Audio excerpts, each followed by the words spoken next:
तो अगर तुम एमपी बोर्ड 12th के स्टूडेंट और फिजिक्स को लेकर सोच रहे हो कि अगर हम करें तो करें क्या, बोले तो बोले क्या। तो आज की इस वीडियो में तुमको सारी बातें क्लियर करने वाला हूँ। सबसे पहले मैं बता देता हूँ कि मेरा नाम है हर्षराज और मैंने ये परीक्षा 2020 में दी थी। मैं खुद एमपी बोर्ड का स्टूडेंट रहा हूँ हिंदी मीडियम से। तो मैंने फिज़िक्स में थ्योरी में 63 और प्रैक्टिकल में 30 ऐसा ओवरऑल मेरा फिज़िक्स में स्कोर था 93 आउट ऑफ 100।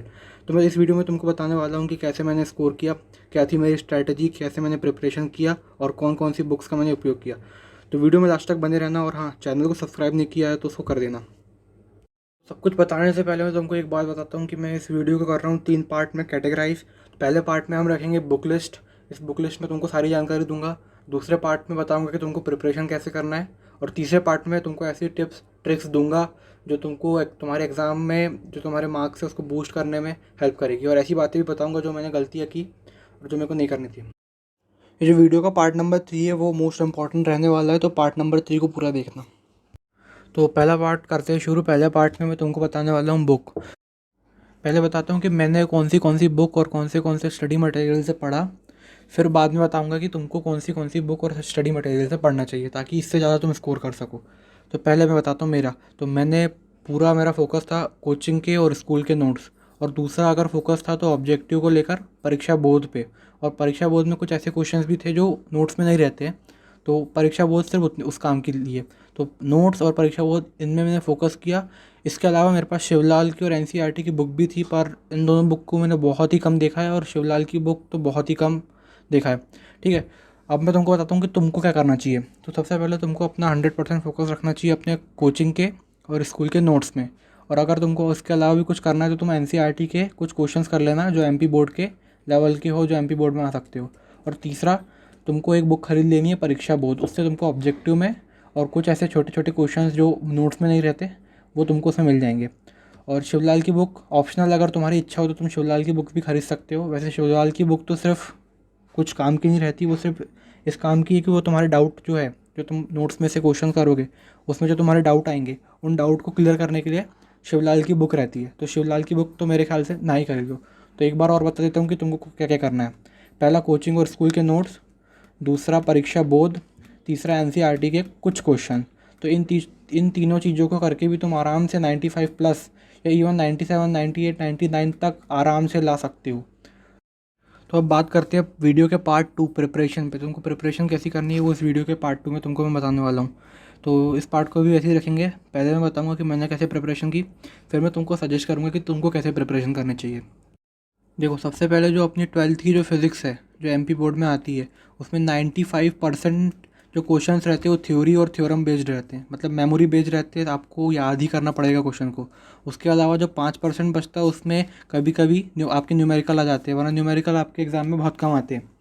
तो तुमको चीज़ों को रिपीट करना बहुत ज़रूरी है। अगर तुम चीज़ों को रिपीट नहीं करोगे तो तुमको कुछ याद नहीं होगा। और तुमको मालूम है कि 95% तो मेमोरी बेस्ड क्वेश्चन आने हैं, तो चीज़ों को रिपीट करना बहुत ज़रूरी है। देखो, मैं कैसे करता था, जब कोई टॉपिक मेरा कोचिंग में चालू होता था वो एक बार हो गया, अब वो टॉपिक को मैं घर जाके देखता था, वो 2 बार मेरे आंखों में आ जाता था। फिर अब उस टॉपिक जब मेरा स्कूल में चालू होता था तब मेरा थर्ड रिवीजन चलता था। वही वही चीज़ें मेरे पास थ्री टाइम्स रिपीट होती थी मेरे मेरे साथ। तो ऐसे करते करते करते आपके जो टॉपिक है तैयार होते जाते हैं और आपको जो क्वेश्चन से आंसर है वो ऑटोमेटिकली याद होने लगती है। आपको याद होने में दिक्कत नहीं जाती। तो आपको भी सेम ऐसे ही करना है। आपको क्या करना है, कोई टॉपिक अगर आप स्कूल में पढ़ते हो तो उसको आपको घर पे आके करना है रिवीजन। फिर उस टॉपिक को कोचिंग में करते हो तो वहाँ पर उस टॉपिक का फिर रिवीजन करना है। तो ऐसे 3-4 बार कोई टॉपिक का आप बार बार रिवीजन करोगे तो ऑटोमेटिकली आपको आसानी से याद होने लगेंगे। अगर इस तरीके को तुम साल भर अपनाते हो कि कोचिंग में भी वही टॉपिक हो रहा है, फिर स्कूल में वो टॉपिक हो रहा है और तुम्हारा रिवीजन चलता जा रहा है, तो 100% गारंटी है कि तुमको लास्ट में कोई दिक्कत आने वाली है नहीं। क्योंकि लास्ट में तुमको हर चीज़ पहले से रिवाइज रहेगी, तुम्हारे पूरे कॉन्सेप्ट क्लियर रहेंगे और आखिरी में तुमको याद करने में और रिवीजन करने में कोई भी दिक्कत आने वाली नहीं है। तो ये तरीका सबसे बेस्ट तरीका है प्रिपरेशन करने का। तो ये जो प्रिपरेशन वाला पार्ट है इसको अब मैं करता हूँ ख़त्म। अब वीडियो के पार्ट 3 में जाते हैं।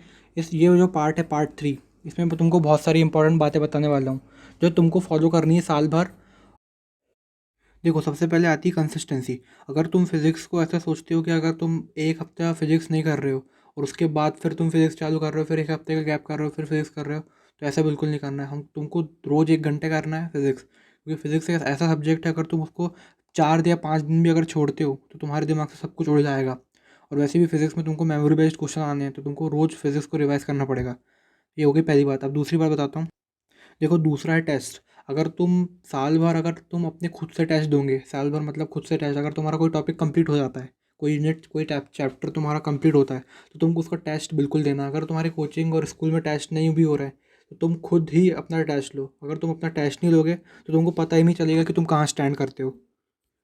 और तीसरा है प्रीवियस ईयर पेपर। अगर तुमने अभी तक 10 साल के पुराने पेपर डाउनलोड नहीं किए तो तुरंत जाके कर लो। अगर सबसे पहला काम तुम्हारा यही है, क्योंकि तुमको प्रीवियस पेपर से बहुत सारी हेल्प मिलने वाली है, गारंटेड है। अगर तुम प्रीवियस पेपर देखते रहोगे तो तुमको ऑटोमेटिक क्लियर होगा कि तुम्हारे एग्जाम में क्वेश्चंस आने वाले कैसे हैं। तुमको प्रीवियस ईयर से सब कुछ पता चल जाएगा कि एग्जामिनर किस माइंडसेट से तुम्हारा क्वेश्चन सेट कर रहा है, क्वेश्चन पेपर सेट कर रहा है। देखो, अगर तुम ऐसे स्टूडेंट हो जिससे कोचिंग और स्कूल के नोट्स बहुत ज़्यादा लग रहे हैं, तुमसे वही नहीं हो पा रहे हैं, तो तुम उस समय पे एनसीईआरटी की क्वेश्चन मत करना। क्योंकि इससे क्या होगा, तुम एनसीईआरटी की तरफ जाओगे और तुम्हारे खुद के जो मेन नोट्स है वही नहीं होंगे, तो तुम ना तो इधर के रहोगे ना उधर के रहोगे। तो अगर तुमसे नोट्स ही नहीं हो रहे तो तुम एनसीईआरटी मत करना, नोट्स पे फोकस करना। और अगर तुम्हारे नोट्स हो गए और तुम चाहते हो कि किसी भी हाल में तुमको अच्छे मार्क्स लाने ही हैं, तो तुम उसके नोट्स के बाद एनसीईआरटी पे फोकस करना। ठीक है। देखो, अगला जो आता है फोकस। अगर तुम फोकस्ड नहीं हो फिजिक्स को लेकर, तो तुमको फिजिक्स इतनी कठिन लगने वाली है कि पूछो मत। तुमको मेमोरी बेस्ड क्वेश्चन जो याद करने वाले वही तुमको इतने कठिन लगेंगे, फिर तो थ्योरम छोड़ दो, तुमको कितने कठिन लगने वाले हैं। इसलिए तुमको ऑलवेज फोकस्ड रहना है। जब भी कोई कंसेप्ट समझते हो या कोई नया टॉपिक चालू होता है, तो उस समय तुमको इतना फोकस्ड रहना है कि तुमको पूरा कंसेप्ट एक बार में क्लियर हो। क्योंकि जब कंसेप्ट कोई नया जब चालू होता है, तो सबसे मेन जो टाइम होता है वही होता है किसी भी कंसेप्ट का चालू होने का। क्योंकि जब वो शुरू होता है ना, तब तुमको समझ में आ गया, तो तुम जितनी बार उसको बार बार समझोगे, अलग अलग जगह, अलग अलग कोचिंग, अलग अलग स्कूल, सॉरी अलग अलग प्लेटफॉर्म जैसे स्कूल कोचिंग, तो तुमको और क्लियर होते जाएगा। तो हमेशा तुमको रहना है फोकस्ड, ताकि तुमको कोई भी चीज़ पहली बार में ही समझ में आ जाए। अब मैं तुमको बताता हूँ कि तुमको क्या नहीं करना है।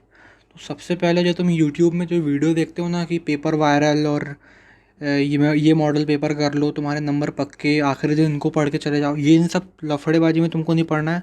तुमको अपनी प्रिपरेशन पे फोकस करना है। क्योंकि जब मैं अपनी प्रिपरेशन में था, जब मैं अपना जो 2020 में जब मैं अपना एग्ज़ाम दे रहा था, तब यूट्यूब में बहुत सारे ऐसे वीडियो रहते थे जो बोलते थे कि टॉप 10 क्वेश्चन है, इसको कर लो, ये कर लो। तो तुमको ये सब नहीं करना है, तुमको पूरा फोकस करना है। और हाँ, इंपॉर्टेंट क्वेश्चन तुम देखो, सबके इंपॉर्टेंट क्वेश्चन देखो, पर तुम ऐसे इंपॉर्टेंट क्वेश्चन की सारी वीडियो देखो, पर तुम ऐसी वीडियो मत देखो जिसमें वो तुमको टॉप 10 क्वेश्चन बता रहा हो या पूरे फिजिक्स में से टॉप 10 क्वेश्चन निकाल के दिखा रहा हो। तो ये सब फर्जीवाड़ा है, इन सब पे ज़्यादा ध्यान मत देना, अपनी प्रिपरेशन पे ध्यान देना। अब मैं बताऊंगा इसकी वीडियो के बाद केमिस्ट्री की क्या स्ट्रैटेजी होनी चाहिए, फिर बताऊंगा मैथ्स की स्ट्रैटेजी क्या होनी चाहिए। अगर तुम चैनल पे नए हो तो तुम चैनल को सब्सक्राइब कर लेना, क्योंकि आगे भी तुम्हारे लिए साल भर ऐसी वीडियो में लेकर आऊँगा।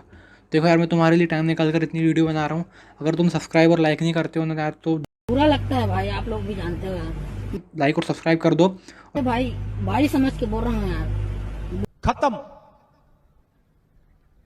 Bye bye, tata, goodbye, गया।